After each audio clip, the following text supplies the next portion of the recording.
கர்மம். எந்த சாமிடா உங்களெல்லாம் இப்படி வந்து பண்ண சொன்னுச்சு? ஆ?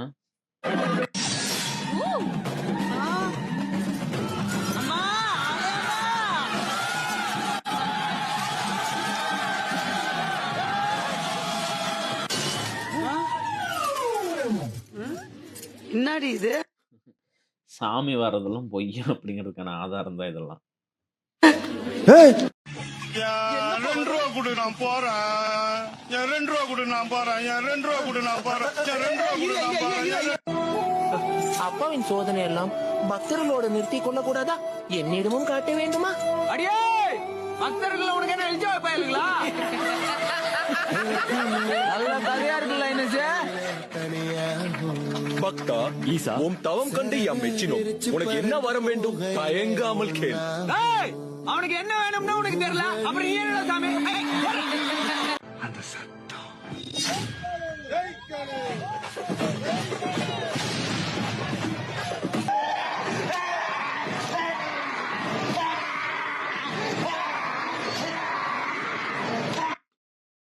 இவனுங்க நான் உருப்பட மாட்டானுங்க. ஆனா இதை வச்சு நல்லா சம்பாதிச்சுக்குவானுங்க. இவனுங்களால 4 பேர் நாசமா போவானுங்க. அது மட்டும் நல்ல உறுதி.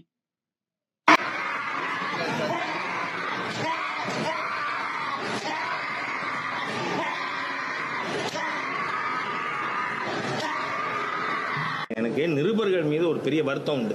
ஏன்னா நீங்க யாருமே படிக்கிறதே இல்லை. ஏன்னா காரணம் என்ன, ஏதோ இந்த கால்டுவெல் மன்னா அதை சொன்னா இதை சொன்னான்னு இல்ல இல்ல, அதெல்லாம் புனை சுருட்டுக்கள். எதுக்கு கேட்டான் பாரு கேள்வி, மகாபாரதமா? ஒரு காலத்துல ஸ்ரீரங்கத்துல எனக்கு தெரியும் யாதவர்கள் அத்தனை பேர் இருந்தான். ஒவ்வொரு நாளும் காத்தாலும் வந்தோன்னா மணி அடிச்சுட்டே பால் வித்துட்டு வருவான். இப்பெல்லாம் எங்கேயும் மணி அடிச்சு பால் விற்கிறது கிடையாது, ரொம்ப ரேர். வண்ணான் அத்தனை பேர் இருந்தாங்க. எல்லா குலத்தொழிலாம் ஒழிச்சிட்டோமே, நம்ம குலத்தொழிலாம் அழிச்சிட்டோமே. ஏன்னா டாக்டர் இன்ஜினியர் ஆயிட்டாங்க. இதாண்டா தக்கு. நடிகர்கள் என்ன ஒரு விஷயம் பண்ணாலும் அவங்களோட பர்சனல் லைஃப் கூட அதை அசோசியேட் பண்ணிடுவாங்க. அது ஏதோ பெருசா அதை பிரிச்சே பார்க்க மாட்டாங்க. இப்போ உங்க மனைவியோட இந்த செய்தி வந்துடும் நிறைய பேர் சொன்னாங்க, இவர் சாமியை கும்பிட மாட்டாரு, சாமியை திட்டிக்கிட்டே இருப்பாரு, அதனாலதான் இப்படி நடக்குது. சாமி கும்பிட்டு வீட்டுல எவனும் சாவடியா பசங்களா? இவரோட ஸ்வாகே வேற மாதிரி. சாமி கும்பிடுற வீட்டுங்க யாருக்கு உடம்பு சரியில்லாம போகலையா, காய்ச்சல் வந்தது இல்லையா, தலைவலி வந்தது இல்லையா, அவங்க வீட்டுல ஒரு ஸ்ட்ரோக் வந்தது இல்லையா, அவங்க வீட்டுல யாரும் செத்து போகலையா, ஆக்சிடென்ட் ஆனது இல்லையா, சூசைட் பண்ணது இல்லையா, குடும்பத்தோட கோயிலுக்கு போற வேன் கவர்ந்தது இல்லையா?